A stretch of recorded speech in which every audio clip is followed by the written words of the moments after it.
સમાચાર ભરૂચથી મળી રહ્યા છે, જ્યાં આછોદ ગ્રામ પંચાયતમાં ભ્રષ્ટાચારનો આરોપ લગાવવામાં આવ્યો છે। ભરૂચમાં આમોદ તાલુકાની આછોદ ગ્રામ પંચાયત, જ્યાં કરોડોના ભ્રષ્ટાચારના આક્ષેપ સાથે ગ્રામજનોએ હોબાળો કર્યો। જાગૃત નાગરિકોનો આક્ષેપ છે કે છેલ્લા 4 વર્ષમાં વિકાસના કામમાં કરોડોની ગેરરીતિ આચરવામાં આવી।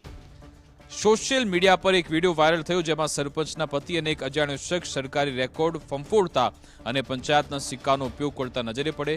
આ મામલે જ્યારે આરટીઆઈ હેઠળ માહિતી માંગવામાં આવી, ત્યારે તલાટી દ્વારા વિગતો ન આપી ઉડાઉ જવાબ આપવામાં આવતા શંકા વધુ ઘેરી બની।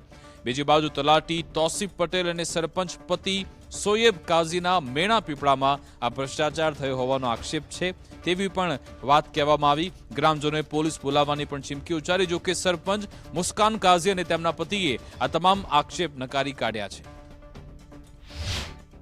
કે જે લોકોએ આરટીઆઈનો જે જવાબ આપેલા છે, એ આરટીઆઈના જવાબ હેઠળ તલાટીએ એના જવાબો હેઠળ એમને આપી દીધેલું છે રૂબરૂ સ્તર તપાસણી કરવાનું, અને રૂબરૂ સ્તર તપાસણી એમને ના પાડેલી તો એમને અપીલમાં જવાનું કહી દીધેલું છે।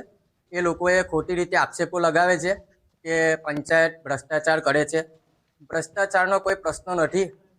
નિયમો અનુસાર જે આરટીઆઈના જવાબો દેવામાં આવે છે એ પંચાયત આપશે, એની અંદર કોઈ ભ્રષ્ટાચાર છે નહીં। ભ્રષ્ટાચારના આક્ષેપ કરી રહ્યા છે તો શું આટલો મોટો ભ્રષ્ટાચાર થયો હશે? પણ અમારી પાસે બધું લીગલ જ છે, તો પછી આ ગામજનો ભ્રષ્ટાચારના આક્ષેપ કેમ કરી?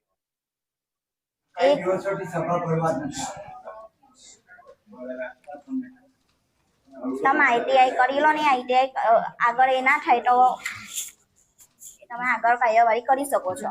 ગ્રામ પંચાયતની સભા પણ બોલાવવામાં આવતી નથી? આવશે, આવશે, આવે જ છે, પણ જ્યારે ગામ સભા હોય ને કોઈ ગામ વાળું કોઈ આવતું છે નહીં।